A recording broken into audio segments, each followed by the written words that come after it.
Hey there, I'm Juan Patiño, and welcome to the Hive by Kid, the podcast where we explore how AI, data, and technology are transforming different industries. Here we don't just talk about tools, we talk about the value behind them, how automation removes bottlenecks, how analytics fuels smarter decisions, and how AI is shaping the future of business. Our goal is to give you insights into how you can act on, stories you can learn from, and vision of what's next. Let's dive in. Hello everyone and welcome back to the Hive by Kin. Today's a special episode. I feel like every episode is special now. But we are thrilled to welcome our new lead of North American sales, Nate Petrie. Please, everyone in the studio, round of applause. So, Nate has joined us. He joined Kin about 2 months ago now, and he came to visit us for the first time here in South America. We'll get to his flight and everything that happened until he got to the office today at 11 a.m. So you didn't get off the hook there. But first of all, Nate, we just want to kind of introduce the audience to you, who Nate is, where does he come from. So please tell us where you grew up, kind of like where you went to school, kind of your humble beginnings back in the States. Yeah, so I grew up in the Chicagoland area, spent the majority of my life there, but I did go to school in Arizona and moved back after school, mainly because of the food. The food in Chicago is tough to beat. But now I'm back in Tucson, so we moved our family there. We really had to sort of think about, do we want to spend money for private school or move to a better school district? And so we started looking around and ultimately chose to move down to Tucson, and we're loving it so far. We've been there a couple of years. Amazing. So take us back. So you are just graduated high school. I didn't really know what I wanted to do. Like many people coming in the United States, freshmen don't really have a clue what they want to do. So I took a lot of different classes, but didn't really take a lot of electives. So ultimately ended up with a degree in sociology. Oh, really? Which is, sort of, probably not what you would expect in, with sort of what my expertise is and where I focus most of my brain power or energy.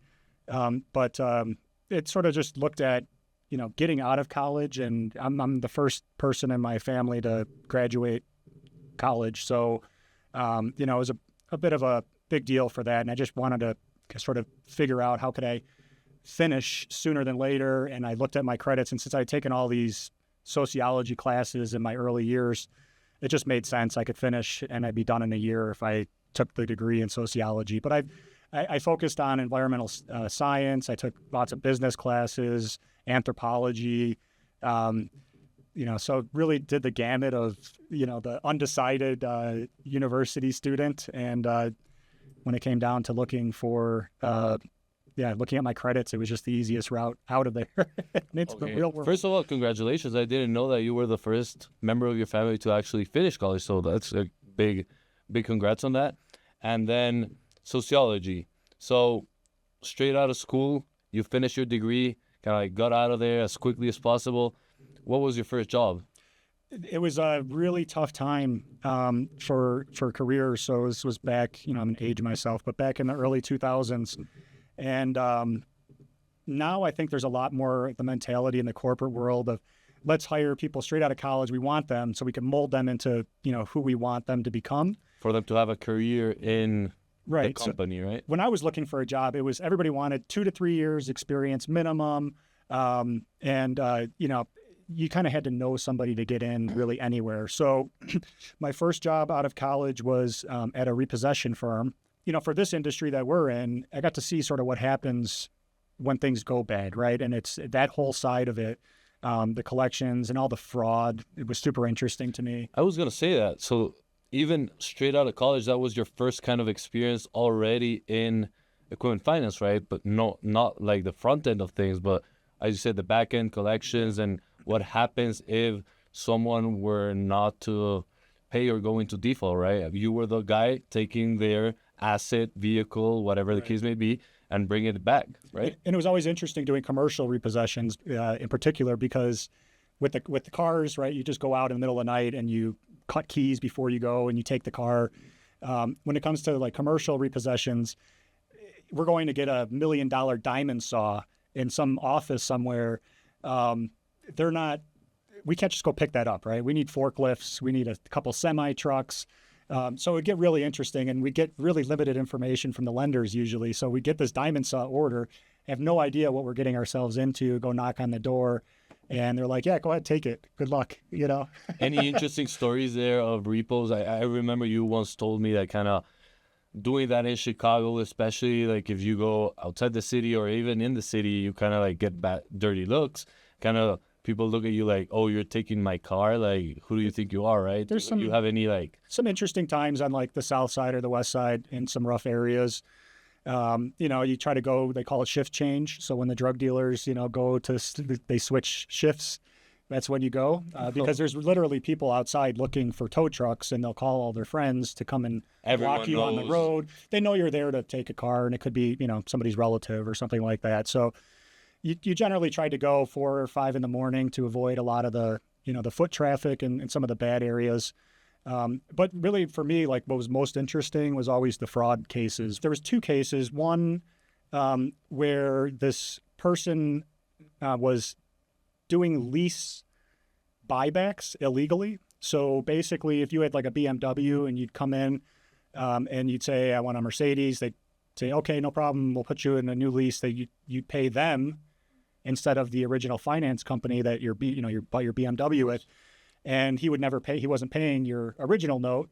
And so trying to find cars that have been switched with random people is really tough, right? Because you're driving my car and I'm driving your car. We don't know who's got whose car. So really getting into some creative ways to track these things down, and ultimately ended up repossessing, you know, somewhere in the neighborhood of 45 cars.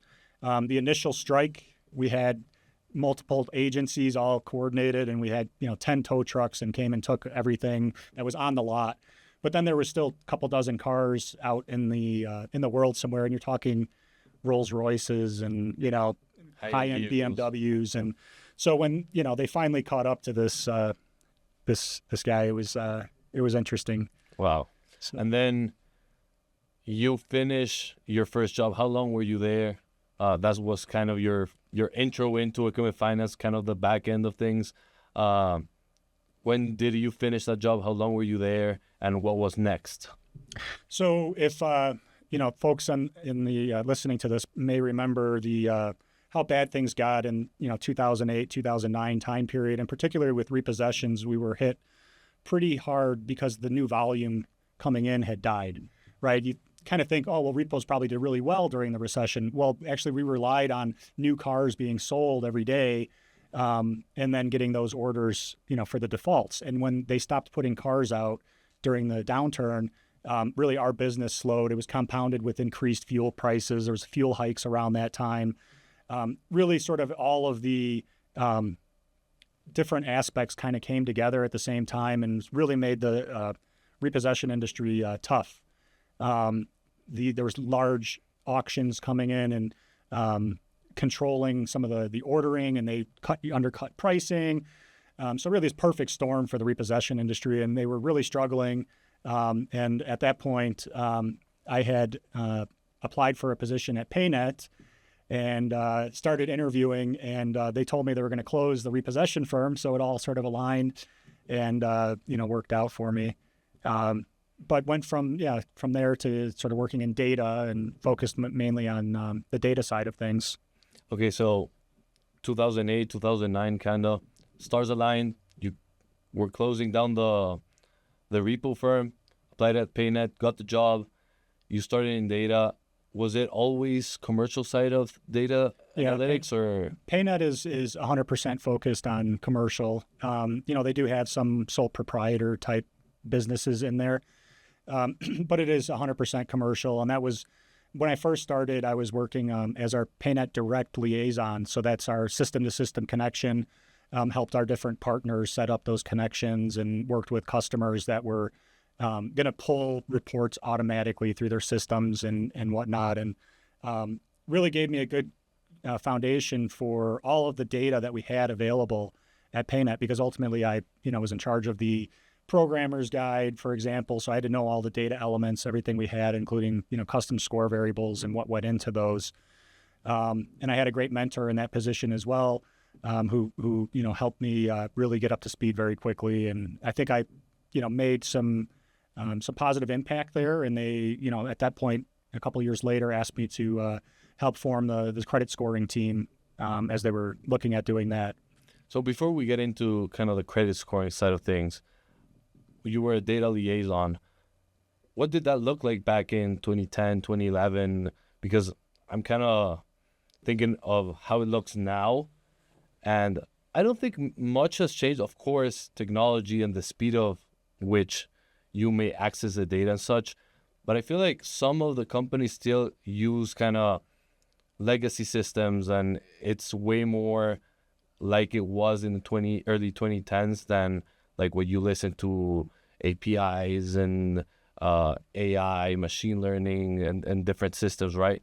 How did that look like before you get onto the credit scoring part of things? Yeah, I mean, PayNet was, I would say, leading the pack with innovation and being, sort of at the forefront of implementing technologies. Trying to make, one of our goals was really to make our API easy and quick to connect to, and cut some of the costs that's been associated with these API builds in the past. So we try to work with our partners to get a standard connection in place. So there's a number of these leasing systems that now have a standard connection, and I worked with them, pretty throughout the years to sort of build those out. The API world itself obviously has moved a little bit, forward, but what we have today, I think, and I've been there, it's been a couple of years, but it's still the same. You've got SOAP requests versus sending URLs.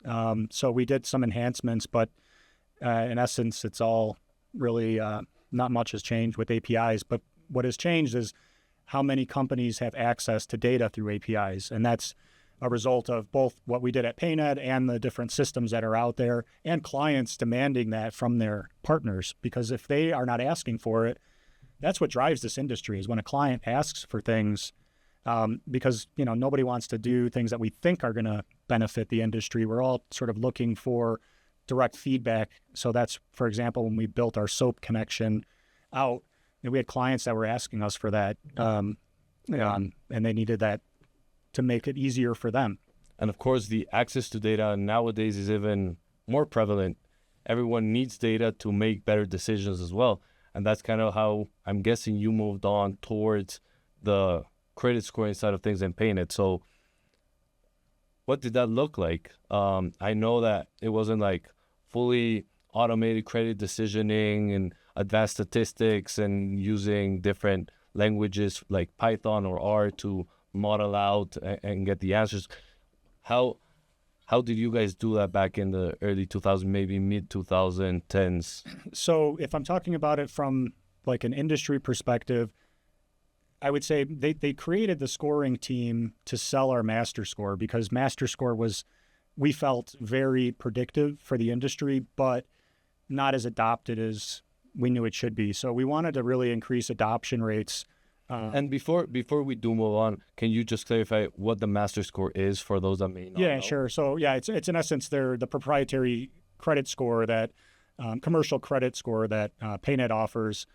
So similar to a FICO score, but think of it for commercial, the commercial space. Okay, sorry for that. Now, okay, so you get the master score, right? And then some others might have had other requirements. They want to include different variables maybe into their analysis to give a client some, to approve a client for the credit line they are asking for, or to reject them, right? So how did that look like whenever you started? So there was one company in particular that was really leading the pack with automation back in the early, 2010s, 2015, say. And really the rest of the industry was, I would say, sort of lagging behind other industries with regards to automation and auto decisioning. So this client in particular asked us for more of the variables underlying. So they didn't want to necessarily just use a score. They wanted a lot of the variables that were underlying elements in that score. So we end up creating a custom set of variables. Our analytics team, really, brilliant people there, came up with 250-ish variables that companies could then use for more advanced models. This is more, I would say, more popular today, but if you go back 10 or 15 years, there was really not much custom scoring going on. Only a few sort of leaders in the pack, or some people that maybe now are leaders, but nobody kind of knew who they were before. And I'm guessing these credit scoring systems were, even though you added more variables, right, so that the decision making had more data behind it, it was still pretty manual, right? Yeah, for the most part, all of the leasing industry at the time was manual. There was only a couple large financial institutions that were able to do any level of auto decisioning. Okay, Nate. So we were talking about PayNet, right? How long were you there, and what was your next step in your career and trajectory? So I spent 13 years at PayNet, really focused mainly most of my time in the credit scoring team. But I also had mentioned, I did the PayNet Direct piece. But really, was looking to keep growing my career, and I had received an offer to go in a similar direction. Really, I didn't leave finance, the finance industry per se. Just the focus really moved more towards consumer lending and consumer modeling. And then I also had a position where I worked in commercial data, global commercial data. So I wouldn't say I was, completely out, but I definitely tried my best to get the companies to participate in the equipment leasing industry. And there was a lot of reluctance in pushback from the various companies that I had worked at post Equifax, PayNet, and the biggest, mainly I would say a lot of the efforts were focused in consumer lending, and that you have a lot of larger dollar signs there from a sales perspective. So I think that's a lot of the reason why. But I was always pushing to get back into the equipment leasing industry for these other companies because I knew that the need was there, and I knew that it was sort of coming to the time of when this is all going to start to happen for this industry, right? I would say the last 10 years, you've seen a lot of advancements in consumer lending in particular. Most people are, at least entertaining AI models if they're already implementing them. Whereas we're sort of a few years behind that. And I think there are some companies that have implemented more sophisticated models than, say, a standard regression model. But there's still people in the equipment leasing industry that I meet with that really make subjective decisions, and they have a manual review. They're looking at every deal coming through with a fine-tooth comb and deciding that way. I guess where our message in all these different companies has been is the mistakes that a human makes, they're always going to be more than what we can build with, these machines. And although, you want to grow your business, how do you do that when you do things manually, right? How do you go out and hire, 5 new underwriters with a lot of experience? They're going to cost you a lot of money. They're going to have an uptime to get them sort of up to speed. With the credit scoring model, you could scale. And I think that's where the consumer space has really, springboarded forward with what they're using today. And they're able to process, some companies, thousands and thousands of applications on a monthly basis, and they have very low default rates. How are they doing that, right? So basically how long were you off after PayNet? How long was your hiatus from the equipment finance industry? It was really, since up until October, if you think about it. So it's about 3 years, give or take. And, but I had attended a couple of events in that time period because I was pushing for, one of the companies pretty hard to get into that lending and to invest in that industry. And we'd have some. And I'm asking this because you mentioned kind of like how the consumer industry springboarded and maybe adopted some of the technologies that we are starting to see in the commercial lending side of things. start to come in. So what was one of the lessons learned from working in the consumer side that maybe you either wanted to get back in the commercial side because you're seeing the trend moving forward, not just for consumer, but rather finance in general, right? Kind of the adoption of AI, the adoption of agents, the adoption of custom credit scoring models, whatever that technology is, moving into space and catch it before that big boom that we're starting to kind of see. Yeah, I think we're at the precipice of that major shift. There's a lot more acceptance of, terms like AI and bank-owned equipment leasing companies, where that was like a no-no before. I think that there's going to be a major shift, whether that happens over the next year or 5 years or 10 years. I can't predict that, but I do believe that most companies in this space are at least entertaining automation features. May not be ready for a full auto decisioning framework and model, but they maybe are ready for 10% auto decisioning, the easy ones, right? You take your top end and your low end and focus your time in the middle gray area.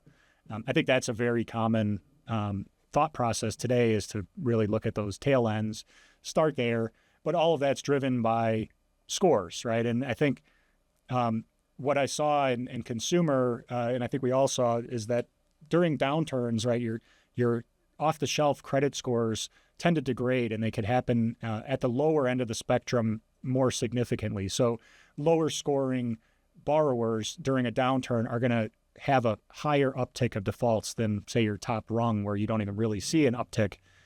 I think what that ends up leading to is, if you're using off-the-shelf scores, you get yourself in trouble because they weren't able to predict or identify these major events. And that's where I think if you have a little bit more of a nimble, more sophisticated process, you're catching these things before they become a major issue, and you're making adjustments to your scoring models, or you're making changes to your rule sets because you have data regularly feeding back to you, and you're able to make actionable decisions with that data from your internal systems.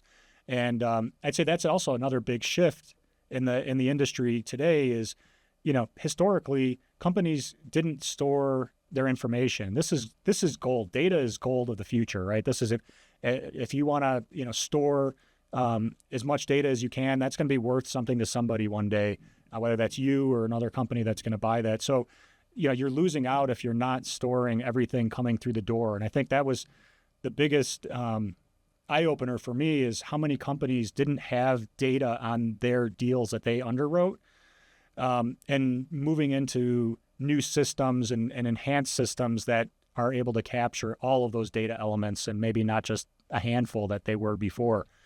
Because you never know when you're going to want to come back around and look at a certain variable that you didn't use before. Now you can see patterns in that, and you didn't store it. You're kind of out of luck. So I think the message being, data is gold, and treat it that way, right? And capture as much as you can, save it, store it. It's only going to increase in value over time. Yeah, and I think that's a perfect segue into your next move in your career, right? Kind of, you had your hiatus from the industry and wanted to come back in. And I mean, I'm glad everyone at Kin is glad that you came to us. And kind of, I don't know, I wanted to ask you, what was that major thing that made you want to join Kin and get back in the industry, especially because of your past experiences, right? At PayNet, kind of already developing expert judgment scorecards. Kind of the next step now is fully statistical models that help you and the companies underwrite deals faster, make better decisions, right? So what was that like pivotal point for you to come back and be sure to join us at Kin? Yeah, there's a couple things that went through my mind. Number one, right, we build expertise over years and years of working on things, right, and working towards our mission. And me stepping out of equipment leasing, where I really had focused the majority of my efforts, I feel like I lost some of that specialization, right? And I become more of a jack of all trades and the master of none.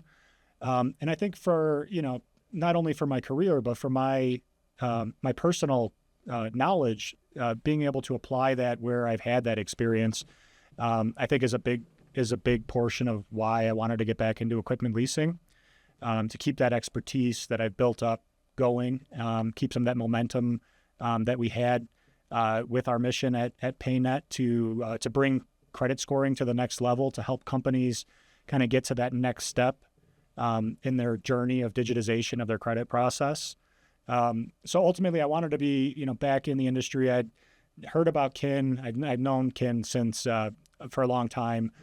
We did have some mutual projects back in the day. Always received great feedback. And I knew the folks, Esteban and Andres really well. I knew Patricio from different events.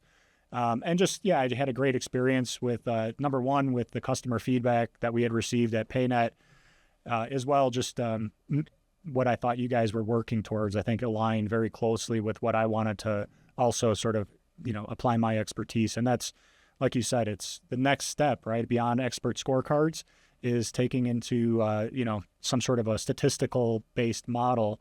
And I think the industry's much more ready for that today than they were before. I think there's still an uphill battle with a lot of organizations, not being able to do what they want to because of system limitations or resources or budgetary reasons.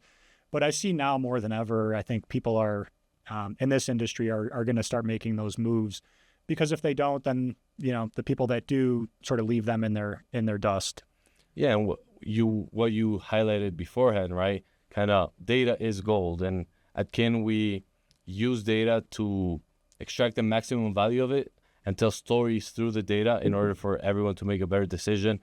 That equates to the equipment finance industry: less defaults, more approvals, better approvals, more money, and better decision making overall, right? I mean, the biggest thing I think is being able to do more business with the same staff, right? If you're taking a manual shop, even if you have some automation and collecting data, your scalability is relative to your personnel.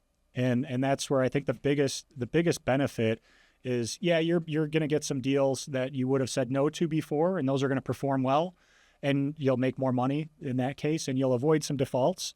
But imagine being able to double your business volume without having to go and double your staff. And that's really where I see the biggest benefit from custom scoring models or more advanced statistical models, because it's not just the score. We're talking rule sets, right? It's a whole sort of an ecosystem that we put in place that allows a lender to make those decisions and feel confident in the decisions, right? Because you could automate your decisions, but you have to trust in the system. And so how do you set up your framework so that it is sort of giving you a feedback mechanism, so you're not trailing, your models aren't trailing off. You look at what was overridden on a monthly basis with our team, and we try to figure out, okay, is this a model issue, or was this override truly something that needed to be overridden? So you sort of keep your pulse on the model, and really, I think that allows you to grow your business significantly without that major overhaul of your personnel, right? Definitely, and something that we always highlight is, or what we get a lot is, people kind of scared of the change, right? Kind of, AI is gonna take over, no more jobs for people, or we're gonna take people out of jobs, and it's not the reality. It's kind of just another tool in everyone's toolbox to leverage, and not assume that because AI is telling you something or because statistics are telling you something, you got to follow it, right? Because that's where human intuition and critical thinking comes into play. And that's what we always try to push with our clients. And just to get feedback on what the statistics are saying versus what my intuition is telling me. Because if you're missing both, you're missing overall something. But if you have both, you'll probably not miss much. Yeah. That might just like lessen the impact of what you might be missing, that be new business or whatever the metric is that you are measuring, right? So Nate, it's your first time in South America. You came to visit us at our headquarters in Ecuador. Tell me, how was your flight? Tell us the story of how and why you were late at today's brunch, Yeah. and what you can expect maybe from your first visit and trip over here. Yeah. Well, the flight is obviously it's an international flight, so it's long, but generally event free, which is what you want when you're traveling across international waters. But when I got off the plane or was getting off the plane, the gentleman in front of me took my luggage and Carry on. my carry-on luggage off of the overhead bin and walked off the plane. And I was trying to chase this person down.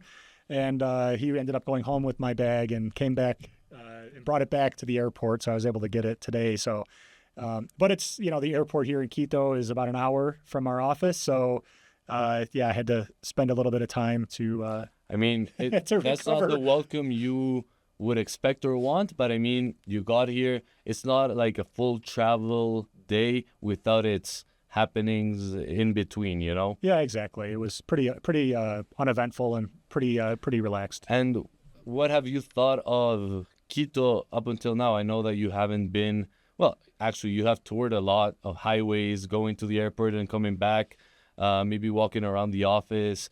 What are your initial thoughts, at least? That totally blew my mind with the beauty here. It's definitely a place to come visit. My wife, I called my wife, half joking, that maybe one day we retire in a place like this. I mean, you've got volcanoes all around, very much like my hometown in Tucson. We've got mountains that are technically volcanoes all around the city. And, I definitely love the landscape here. Spent a lot of my personal time working with people in Ecuador for hobbies. So it's always been a place I've wanted to come and visit. And, it's very nice city. Very. How's the altitude treating you? Just for the folks that don't really know, we are 10,000 feet above sea level just in the city. So if you do go hiking around, it's probably a bit more. So air gets pretty thin. So I don't know. Usually when I go traveling and come back, the first few days kind of like it gets you need a period to get used to the air and catch your breath. Yeah, you gave me an excuse to why, if anything for this podcast here, with my performance. Definitely.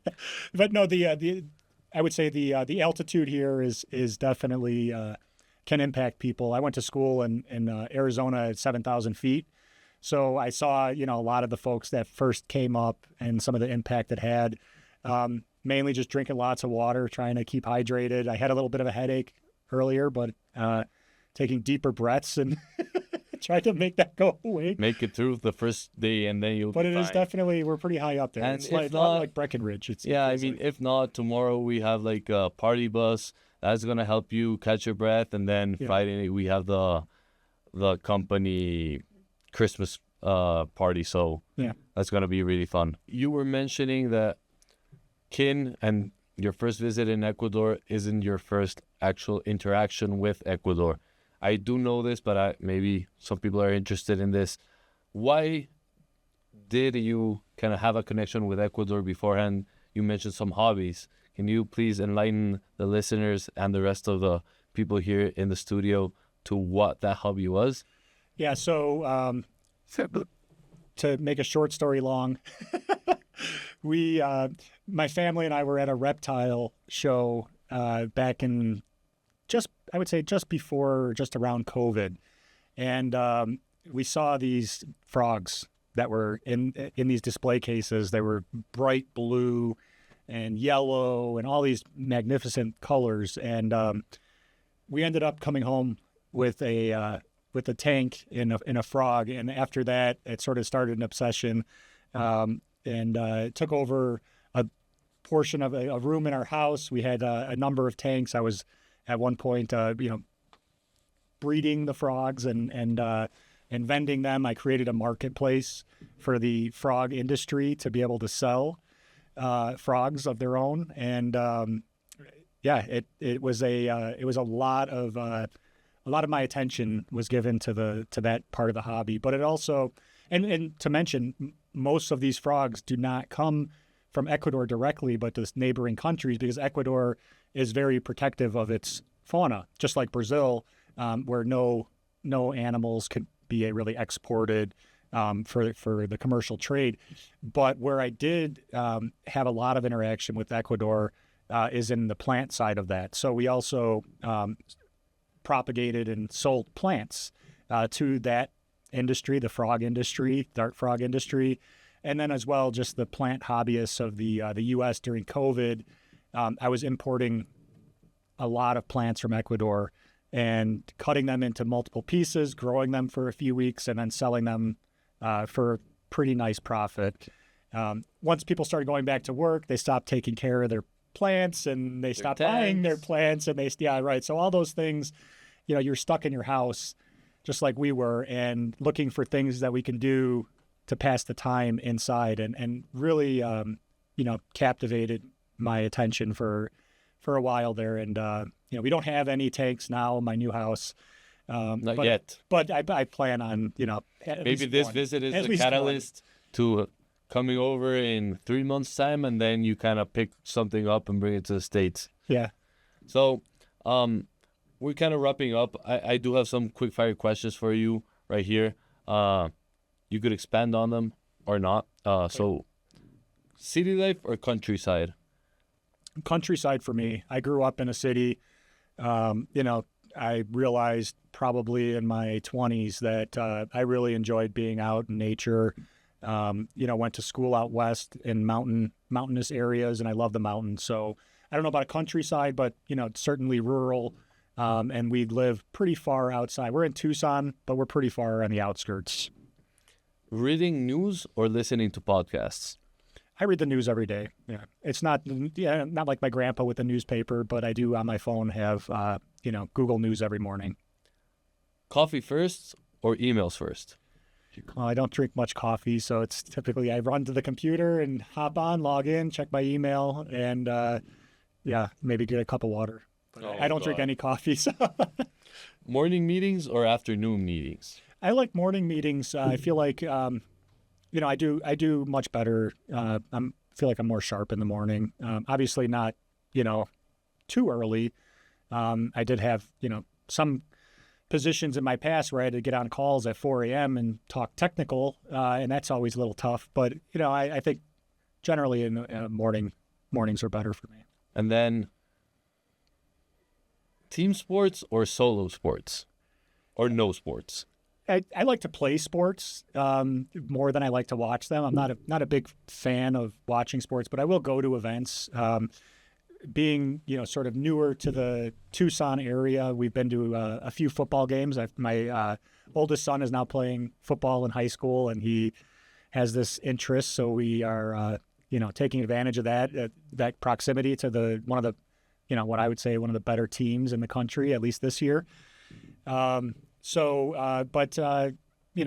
like to hike. I like to ski, and I would call those more solo type sports. So I don't have necessarily a preference. I did play team sports in high school, and if somebody wants to go play some pickleball or throw football, I'm down. And some context for the listeners: pickleball is a new thing. We actually got Nate into the pickleball tournament at ELFA annual, and that's how he got into pickleball. Right. But now I think it's a family affair, and it's a good outing to move around and kind of like bond with your family, right? My wife's been bugging me to go play pickleball for probably 4 or 5 years. And we went to the ELFA annual conference, and that was the event that I went to, was playing pickleball, and had a great time. Haven't worked out like that in a while, and it felt great. So we got back home, bought some paddles on Amazon. Well, you could attribute that to Ken. That's right. It's Ken in the industry for sure. Yeah. Now, kind of more of the quick fire questions, but more towards kind of work related stuff. So, would you rather chase new prospects or expand existing accounts? So, would I rather chase new prospects or expand on existing accounts? I definitely, new prospects to me would include old friends, I guess. So it's really sort of one and the same. I definitely feel like we've got part of the relationship is to help improve things for for our clients. So ultimately, we don't get everything done in the first engagement always. So I think there's a lot of room to grow. And I definitely want to grow, help, as you're growing your business, be a part of that. I like both sides of it. I like to work with clients. I like to have discussions. I like to hear about what you're doing. And it's always interesting to hear something new that you haven't heard. So that's where the prospecting side can be really interesting, because ultimately you find that there's companies out there that are, doing things that may be lesser known for the industry, but they're doing things that really are advanced or different in general. And that's where it gets interesting. So yeah, I mean, whenever I do get into new conversations, it's always kind of refreshing, because maybe sometimes with existing guys, you kind of get into the same loop, unless maybe you're expanding into a new segment or something along those lines. But listening to different companies in the same industry kind of discuss, some of them are really similar topics, some of them are kind of newer, and kind of like you want to find a solution for them and kind of develop that and build on top of whatever they got, which is pretty interesting. I find that pretty refreshing overall as well. So then in-person events or virtual events? So maybe webinars or... Yeah, I mean, I think there's a time and place for webinars and for virtual. I think there's a lot for what we do in general. It's a very intimate type of engagement. So I think there's definitely importance in visiting clients and also going to different events and speaking with people about, sort of what their pains are, what their goals are. So I think there's a time and place for both. Obviously, we're in a virtual world, and a lot of folks are virtual themselves. So getting into a client's office might not even make sense because they've got a diaspora of their people. Yeah, and I mean, a perfect example of that is you and Kin working, right? You kind of do remote from the States. A lot of the team is in South America. A lot of people are in Europe. So that's kind of the world we're living in, and it's pretty interesting. And I think a lot of companies that are more traditional are even moving towards a more of a hybrid scheme of working, 3 days in, 2 days off, or 4 days in, 1 day off, and kind of getting with the times today and kind of like having that new modern age type work. Although I am a big fan of like in-person meetings and going to places, traveling, visiting clients, or even just hanging around in the office, I feel like you might lose some of that human connection when it's just like, and this is during COVID, post-COVID, kind of work, and you kind of get lost in the work and forget that you can actually go outside and, like hang around people and talk about different things, There's times that I miss going into an office for sure. I mean, it's my only real interaction aside from phone calls, work calls is my family. So, I don't get out as much as I used to when I worked. I, go out and have lunch, with a bunch of folks from the office. I definitely miss that. And I enjoy the get-togethers that we do get to go to, like the ELFA annual or, getting into clients to see their office and see how they do things. What does their day-to-day look like? I think that's always been, a big part of, I think, how we can be successful is to fully understand that part of it. What's their day-to-day look like? What are their real challenges? Sometimes what the management sees as their priorities don't really align with the problems or the issues that the underwriters have. And so, if uncovering that is valuable, which I think it is, those in-person meetings can be critical for project success as well for, just sort of building the relationship, gaining that trust with our clients, because it's, like I said, it is very intimate, and you do have to have a certain level of trust that we're going to do this correctly, right? Your business is going to, in essence, run off of credit scoring models that we help build with you. You're making decisions, you're putting money on the street with that. So there is a level of intimacy, I think, that we need to connect with our clients, and you have to do that in person a lot of times. So now that you're settling into this new role, what are kind of your goals, expectations, maybe short, medium term?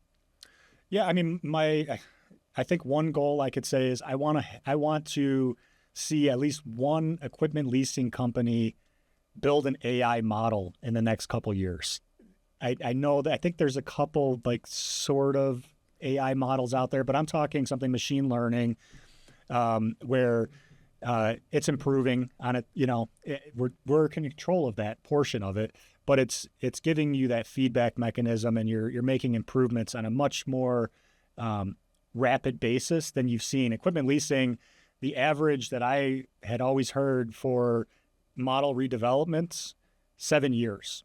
Consumer, they're rebuilding models monthly, maybe every couple months, every 6 months. You need to have that feedback mechanism. So I would love to see at least one company take the leap into the world of AI from a decisioning standpoint. And then, as far as long-term goals, I think that we've got a lot to offer the industry with regards to improving their processes. So I'd like to see where the industry does move into more automation, and maybe we see like half the companies in the space are doing some level of auto decisioning by next year or the year after. And I think we're like I said, I think we're moving into that direction, but I don't think we're close to half doing some level of auto decisioning. And then what's one milestone you hope to achieve in this first year back in the industry?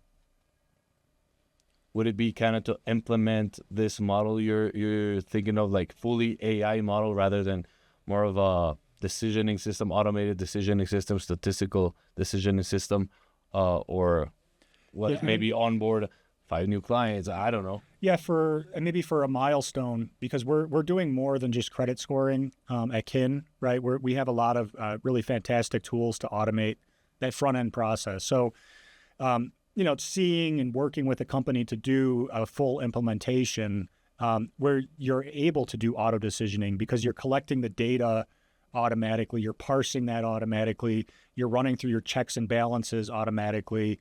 Some of the stuff's going to get kicked out for manual, as you'd expect, but I'd like to see an implementation where we're doing primarily auto decisioning, whether that's with AI or not. That's to be decided later. But I think it'd be great to see a company fully implement end to end that front end solution.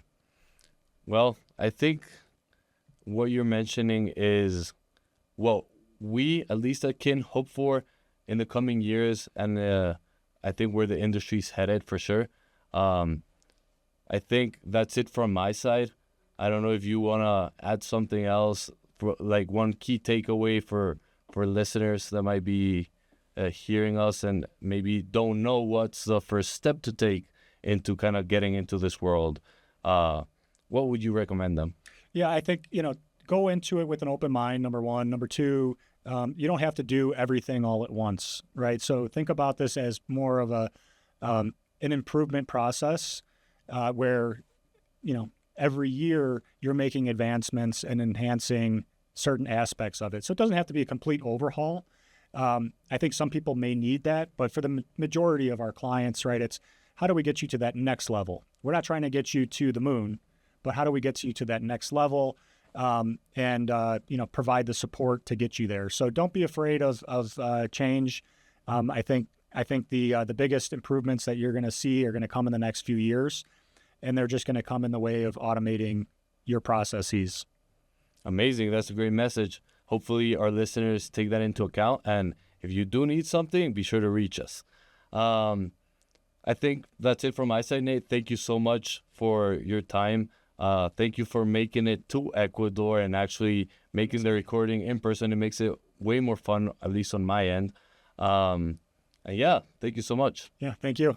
Thank you for having me on here and having me down here. It's really been great. So, yeah, thank you. Thanks for listening to The Hive by Kin. If you enjoyed today's conversation, be sure to follow us on YouTube, Spotify, and Apple Podcast. Until next time.